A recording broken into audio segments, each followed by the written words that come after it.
Kedatangan saya dengan Ayu itu adalah untuk membuat laporan terhadap akun Gundi Empang dengan pemilik akun KD karena diduga telah melakukan pelanggaran sebagaimana diatur dalam pasal 27 ayat 3 junto pasal 45 ayat 3 Undang-Undang Informasi Transaksi Elektronik.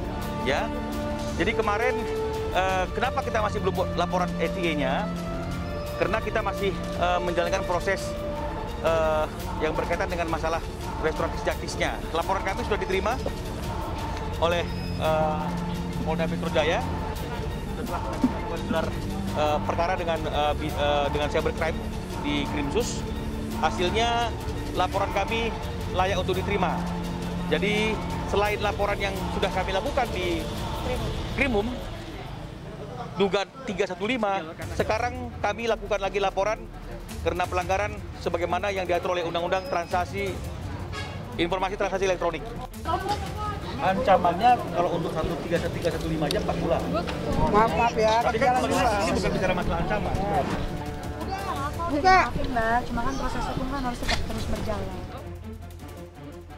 Jadi ini menunjukkan bahwa kita serius untuk adanya satu proses penegakan hukum terhadap orang-orang yang tidak bertanggung jawab dan memiliki niat untuk menghina, menggunakan media sosial untuk menghina, ya untuk melakukan ujaran kebencian kepada orang lain. Tidak perlu konfirmasi kan? Kita hanya perlu melakukan somasi kepada yang bersangkutan. Sudah kita lakukan 2 kali, tidak ada respon. Kita juga sudah undang 2 kali, tidak memenuhi undangan kami. Maka telah terpenuhi syarat legal formilnya untuk kami membuat laporan yang diterima. Kita lagi dinner tuh. Hai Pi, hai Om.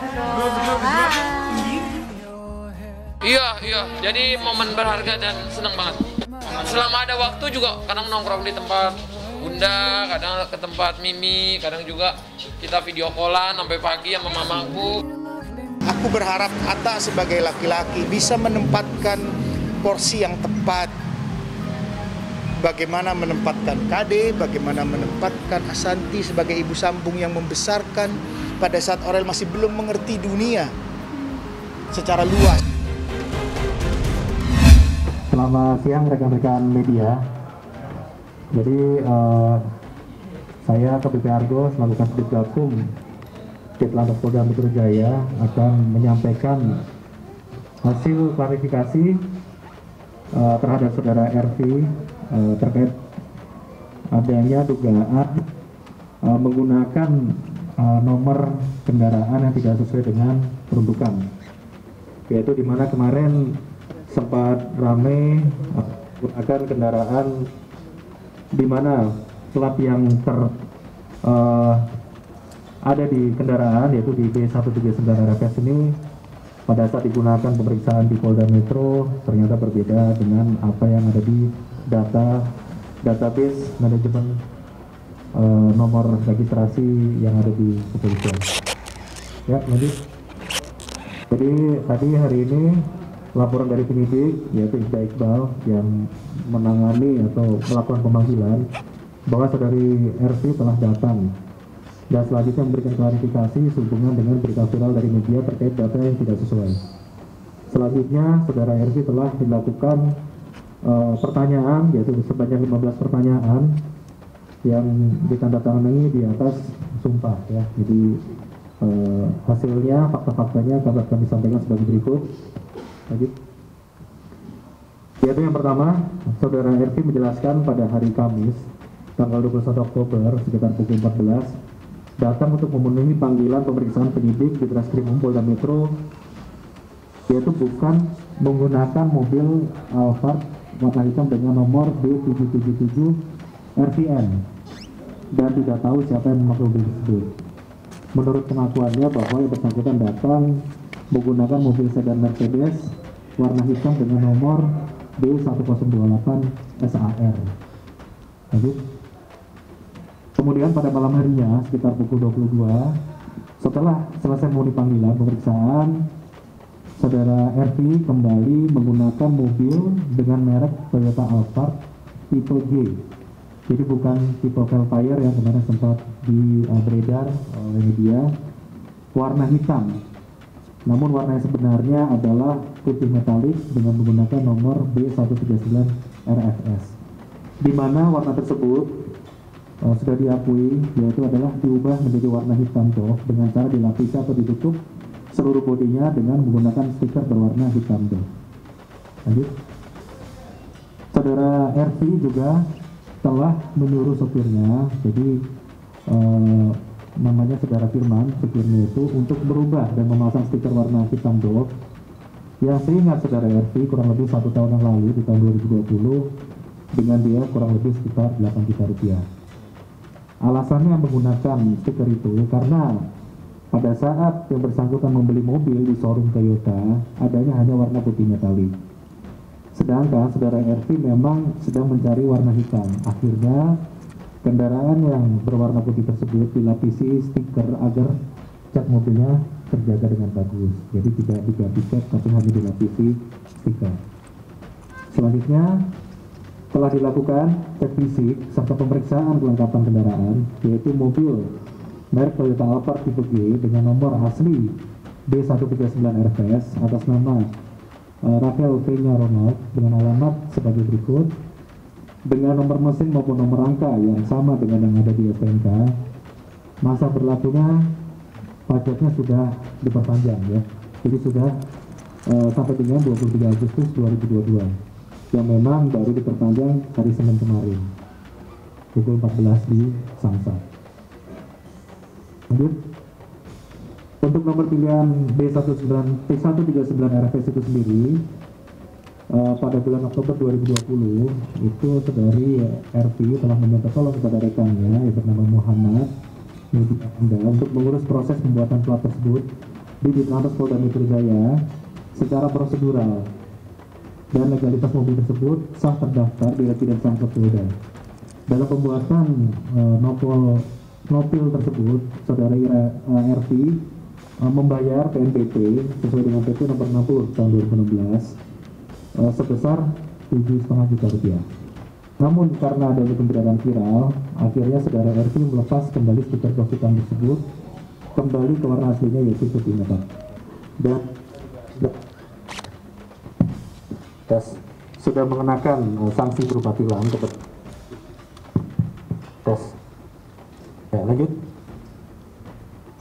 Kemudian foto kendaraan sebelum dilepas stiker. Jadi memang dari hasil pengamatan secara visual memang terlihatnya memang warna doff yang di sebelah kiri, dan di sebelah kanan adalah proses pada saat stikernya dilepas kembali ke warna putih. Lanjut. Dokumentasi pengecekan cek fisik oleh anggota Samsat Polda Metro Jaya baik nomor angka maupun nomor mesin dengan hasil cek fisik terlampir telah mengakui merubah warna kendaraan Toyota Alphard B139 RFS di mana tidak sesuai dengan STNK yang berwarna putih metalik. Dan selanjutnya atas kesalahan tersebut saudara RV dikenakan sanksi tilang, yaitu pasal 288 ayat 1 Undang-Undang nomor 22 tahun 2009 tentang lalu lintas dan angkutan jalan, yaitu setiap orang yang mengemudikan kendaraan bermotor tidak lengkap dengan surat tanda nomor kendaraan bermotor atau surat yang telah ditetapkan oleh Kepolisian Negara sebagaimana dimaksud dalam pasal 106 ayat 5 dipidana dengan pidana kurungan paling lama 2 bulan atau denda paling banyak Rp500.000. Dan selanjutnya dilakukan penyitaan berupa 1 unit kendaraan Toyota Alphard dengan nomor B139 RFS. Demikian yang dapat kami sampaikan kepada rekan-rekan media. Mungkin ada yang mau ditanyakan. Jadi undangannya memang jam 10, namun untuk penyidik sendiri sebetulnya kalau masalah kehadiran itu tergantung kepada penyidik. Sepanjang penyidik bisa hadir atau mungkin tidak ada kegiatan, itu bisa datang. Yang intinya hadir dan secara langsung melakukan klarifikasi. Mungkin alasan yang lain ya saya tidak dapat menyampaikan mungkin secara kondisinya masih ini ya, semenjak pemeriksaan di Polda mungkin masih ada trauma ataupun tekanan-tekanan yang tidak kita ketahui sehingga memutuskan datang, sehingga mungkin lebih nyaman pada saat situasinya hanya dengan petugas. Setelah dia pulang dari rumah sakit yang kedua, kemarin pada tanggal 24 hari Minggu, lebih kurang jam 3 jam 4 sore, beliau drop kembali. Kami spontanitas menelpon Dokter Asep. Karena sebelum itu kami dapat link dari Mbak Ermi Kulit sama Bang Abdi Sleng, link ke Ibu Nike dari selaku di Rut Pertamina. Nah, mendadak saat itu refleks kami telepon ke Bu Nike. Karena Bu Nike bilang kalau ada apa-apa telepon ke saya. Nah, begitu lihat Bunda drop, kami telepon Bu Nike. Langsung Bu Nike responnya sangat cepat, suruh kami menghubungi Dokter Asep. Nah, kami menghubungi Dokter Asep. Dan sangat luar biasa Masya Allah, cepat sekali. Dokter Asep nggak lama kemudian tutup telepon, 15 menit sampai 20 menit datanglah ambulan berikut tim dokter dari Rumah Sakit Pertamina. Lalu beliau dibawa ke Rumah Sakit Pertamina. Sampai di rumah sakit, tindakan dari rumah sakit gerakannya sangat cepat, luar biasa. Itu langsung ditindaklanjuti sampai sore harinya Bapak Erick Thohir turun dari Bandara Palembang. Dari Palembang turun ke bandara, pulang ke Jakarta. Dari Bandara Halim kalau nggak salah, langsung menuju Rumah Sakit Pertamina, besuk Bunda Dorce, dan beliau mengatakan semua ini di cover. Jadi kami di sini mengucapkan banyak terima kasih kepada Bapak Erick Thohir selaku Menteri BUMN, berikut jajarannya, terima kasih banyak Pak. Juga kepada Ibu Nike selaku Dirut Pertamina, kami ucapkan banyak terima kasih. Terus Dokter Asep, terus Dokter Heri selaku Ketua Tim Dokter dari RSPP, dan seluruh perawat, staf semua di Rumah Sakit RSPP, Rumah Sakit Pertamina, kami banyak mengucapkan terima kasih. Insya Allah ini jadi ladang pahala, ladang amal. Saat itu saya juga mengucapkan terima kasih sama Mbak Ermi ya, Mbak Ermi Kulit, makasih. Bang Abdi Sleng, terima kasih. Selanjutnya pada saat itu Dokter Heri sama timnya periksa segala sesuatunya. Nah, pada hari Senin saya dipanggil, saya nemuin Dokter Heri selaku Ketua Tim Dokter di RSPP yang menangani Bunda. Saya ketemu Dokter Heri, beliau mengatakan Bunda ini dasarnya dari diabetesnya. Yang Bunda ini tidak sadar mungkin. Dia prediksi minimal katanya sudah 8 tahun yang lalu. Itu minimal, itu perkiraan dia. Namun begitu si Bunda Dorce mungkin selama ini nggak sadar bahwa dia tuh mengidap diabetes. Mungkin dia sadarnya nih, dia bilang sih baru berapa tahun ini gitu. Tapi melihat kondisi dia itu, prediksi dokter ya 8 tahun lebih, minimal 8 tahun dia bilang. Karena sudah kena ke organ tubuhnya tuh, ke ginjalnya sudah kena, ke jantung sudah kena, ke saraf kena. Dokter bilang nama penyakitnya apa tadi tuh, demensia Alzheimer. Kalau orang awam bilangnya pikun. Jadi udah sampai ke situ. Terus ada infeksi di saluran kandung kemih. Itu yang saya dapatkan kemarin dari dokternya. Jadi sekarang memang kondisinya ya masih seperti itu.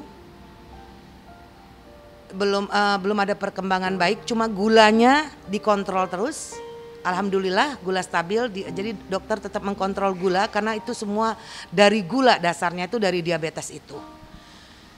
Gitu. Jadi saya kemarin itu di sana saya melihat kondisi Bunda saat ini. Kemarin lah ya yang saya lagi di rumah sakit itu kalau nggak ada orang tidur terus, males gitu ya. Rasanya bawaannya tuh pengen tidur. Tapi kalau ada orang dia semangat, pengen ngobrol, tapi ya maaf karena memang dia kena Alzheimer ini, jadi ngomongnya ngaco.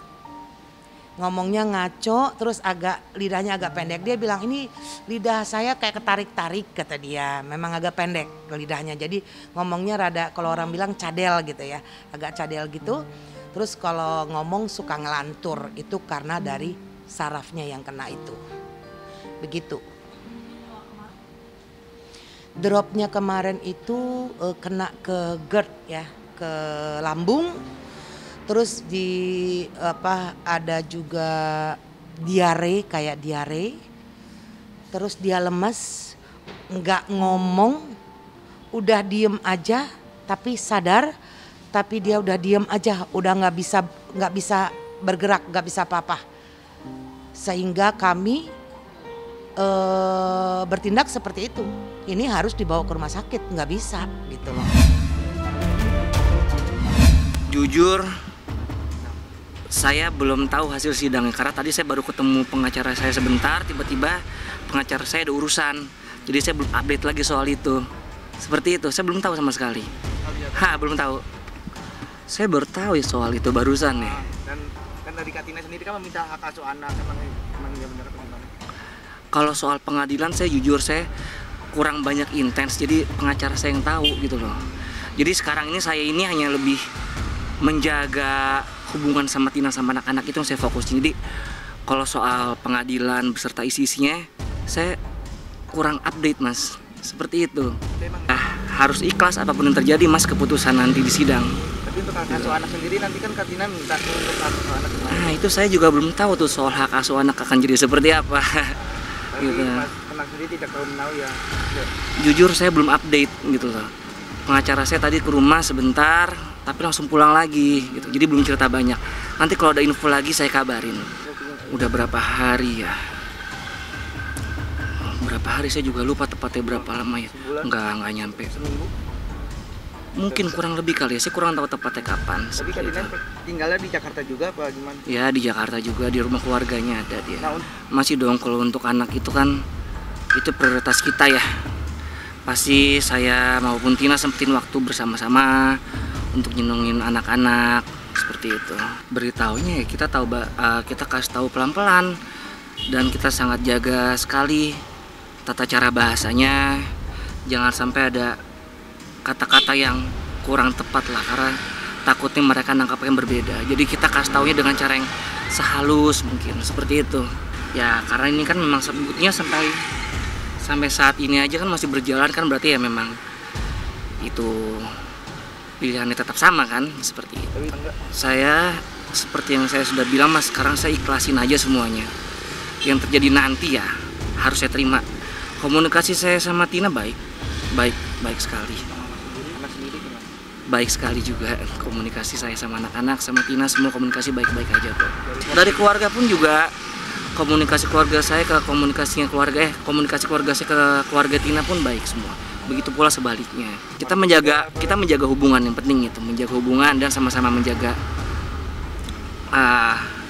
hubungan lah yang penting kita jaga adalah silaturahmi. Itu saya nggak berani baik ngomong karena saya pun juga belum tahu soal itu mas. Nanti deh kalau memang saya sudah tahu, nanti saya sudah ngobrol sama pengacara saya apa yang terjadi tadi di pengadilan, mungkin saya akan cerita.